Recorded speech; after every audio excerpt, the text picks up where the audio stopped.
welcome to Gender Analysis. Let's connect some dots. On December 22nd, the Kansas City Star reported, "It didn't take long for two public reactions to erupt on the announcement this month that Avery Jackson, a 9-year-old girl from Kansas City, would be the first known transgender individual to be pictured on the cover of National Geographic. The first and most overwhelming reaction to her appearance on one version of the magazine's January cover continues to be an outpouring of support. The second, hate, scorching and violent messages. One suggested that the only way Avery would be safe is if her mother were exterminated. It's a bunch of internet trolls, said Debbie Jackson, 42, Avery's mother, and what they do for fun is find people to make fun of and start threads. This one particular group likes to target the trans community. A lot of them try to target people and harass them so much so that they'll commit suicide. They've started a thread about me, describing me as a horrible and abusive parent who is using my child for fame and fortune. And obviously I have twisted sexual deviancy issues to make my boy act like a girl. They found information about our family and put it out there. People later commented, yeah, she's definitely one who needs to be cyberbullied until she commits suicide. Obviously, this harassment is horrible and completely unacceptable. What kind of person would target a child and her family in this way? Who could be behind something like this? Take a guess.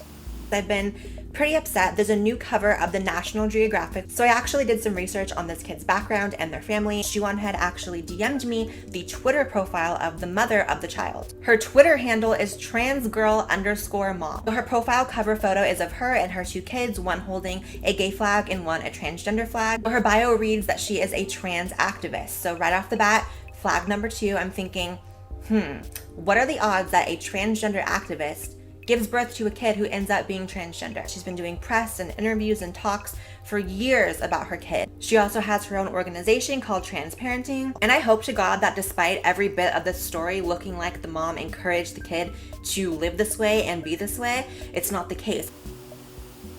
Looking like? Looking like? Every bit?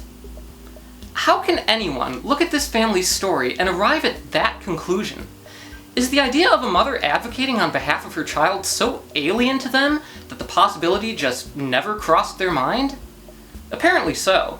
Ever since I responded to Blair White's latest video, I've received comment after comment along the lines of, "You do realize that during the video she posted she was mainly concerned with the mother encouraging the child to be trans, not the child being trans and the mother supporting it, right? Did you fully watch her video? This video you referenced has nothing to do with the research. It has more to do with the fact that a lot of parents can and will encourage a child, whom is like a sponge when they are a toddler, to be something they are not." Did I watch her video? Yes. Here's your answer. How dare you? It's mystifying that you would think such a claim is worthy of being considered seriously at all. It's indefensible that you would believe this bizarre line of logic justifies declaring that children transitioning equals child abuse, as Blair White did. If she or any of you had done the barest of research into the family that you are now personally targeting, your baseless suspicions would have been resolved in short order. Here's what Avery's father wrote in an essay for the New York Times in 2015. Quote, "Once our daughter had the words to express who she was in her heart and her brain, we began to seek help from medical experts. We took her to see her pediatrician, a child psychologist, and a gender therapist. Our child was diagnosed with gender dysphoria, and we were told that allowing her to socially transition to live as a girl was the proper treatment. At that point, my wife and I pored over every bit of information we could find about transgender children." And here's what Avery's mother told the Kansas City Star in 2014. Quote, "We were just parents going to work, sending our kids to daycare, and this happened to us. I had never even heard the term transgender." This article also noted that Avery's mom grew up in the South, a Republican raised Southern Baptist by a conservative Christian family. If you'll only read just enough to find something marginally compatible with what you already wanted to believe, if you can't work up the effort to inform yourself in the slightest degree, but you're still so passionate about this that you'll accuse someone of child abuse on the basis of absolutely nothing, you have a problem. Yet you're asking me to entertain an implausible claim with zero evidence, which also happens to have an impossible timeline? Sure. Think really hard about what you're proposing here. If it were possible for parents to make a young child just start being another gender, the world would be a very different place. Consider how many parents hope to have a boy or a girl. They don't always get what they wanted. If there were some mechanism by which they could simply influence their children to become another gender, we would see it happening all the time, beyond a shadow of any doubt. Instead, what we do see are practices of sex-selective infanticide, abortion, and neglect against female newborns, which have now added up to a demographic deficit in Asia of more than 100 million women. Why would any parent do that if they could just as easily decide that their girl was going to be a boy? If this could be done, another factor would be in play as well: transphobia. A truly disappointing number of parents want a cisgender child so badly that they will deliberately inflict harm upon their transgender kids, believing that this will cause a child to identify with their assigned sex. According to the 2015 United States Transgender Survey, 27% of trans people who were out to their families were forced to dress as their assigned sex. 14% were forced by their families to receive treatment from counselors and other professionals with the intention of making them stop being trans. 10% were subjected to violence from family members, and 8% were kicked out of their home. We can see that there is a real effort by parents to influence the gender of their children, but rather than encouraging their kids to be trans, these parents discourage this. We can also see that these efforts to change a child's gender are clearly ineffective. Even as so many trans people endure years of abuse at the hands of their family, they continue to identify as their gender. Try to imagine what someone would have to do to convince you that you're actually another gender. Take 5 minutes and really try to figure out what could possibly persuade you of this. What would it take for you to want to present as that gender, live your life as that gender, and be recognized by others as that gender? It's not that simple, is it? I don't understand how you can think that a person being an advocate for trans people can cause their child to become trans, but you don't seem to believe it's possible that a child being trans can cause their parent to become an advocate on their behalf. What are the odds that the child of a trans activist would be trans themselves? When you leave the question hanging like that, it's probably because you don't want to tell people what the answer is. Blair White tries to imply that this is so rare there must be another, more likely explanation for it. Many people will believe this is improbable, because they have no knowledge of the statistics and demographics of trans people. But trans people aren't that rare, and neither are trans activists. All else being equal, the odds of a trans activist's child being trans are 1 in 189. According to a 2014 US government survey, 1 in 189 adults in the US are transgender, and like all adults, they were once children. Find 189 trans activists with kids, and at baseline, you can assume that at least one of them will have a child who is trans. Factor in the basic human reality that many of these parents love and support their children and will speak out on their behalf, and that number will rise. Then consider that there are 1.3 million trans adults in the US.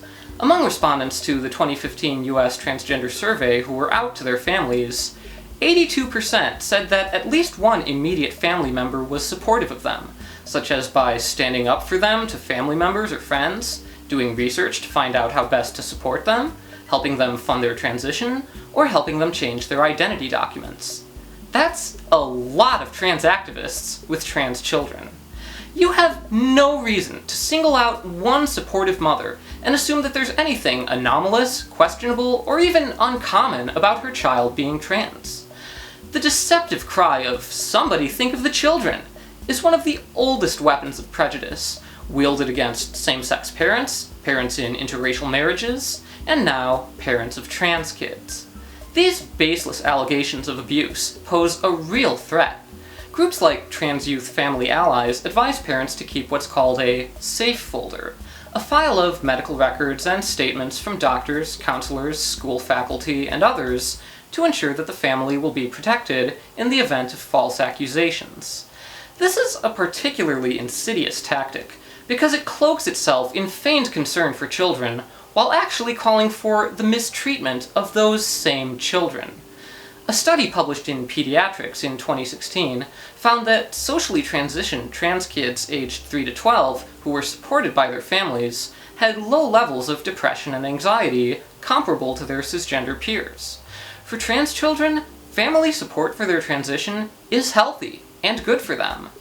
Conversely, the 2015 US Transgender Survey found that respondents who were rejected by their families were more likely to have attempted suicide and more likely to have experienced homelessness. A previous study also found that family rejection was associated with higher rates of substance abuse.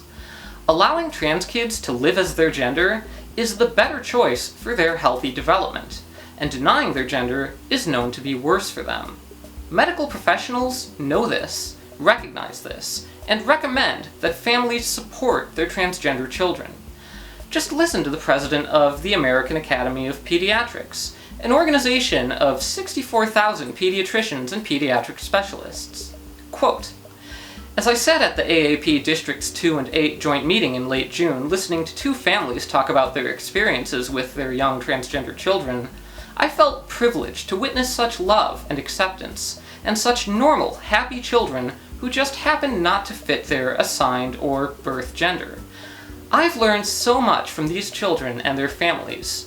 First, gender dysphoria can start very early.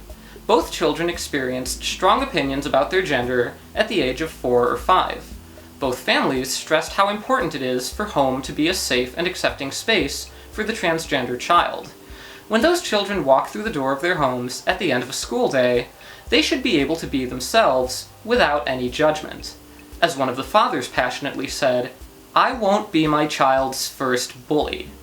The pediatrician's office and the entire healthcare setting should be a safe, accepting place as well." In light of this, the comments I've received casting aspersions on this child's parents are inexplicable. You won't listen to the American Academy of Pediatrics and other professional organizations. You won't listen to the overwhelming body of evidence. You won't listen to these kids and their families. But you'll listen to a know-nothing blowhard on a personal crusade against trans children even existing? Let's be clear. There is no debate here. There are no two sides here. There's a family doing their best for their daughter based on the medical consensus of doctors and researchers who want to help these kids. And there's a mob of unforgivable harassers lashing out at innocent people on the basis of nothing more than deliberate ignorance. There is no question of who is in the right. What kind of person is surprised that a mother would support her daughter? Of course she would, knowing that her child will have to grow up in a world full of people like you. I'm Zinnia Jones, and I hate having to mop up after your garbage. Stop credulously believing this nonsense. Stop harassing trans kids. Stop threatening their families. Period.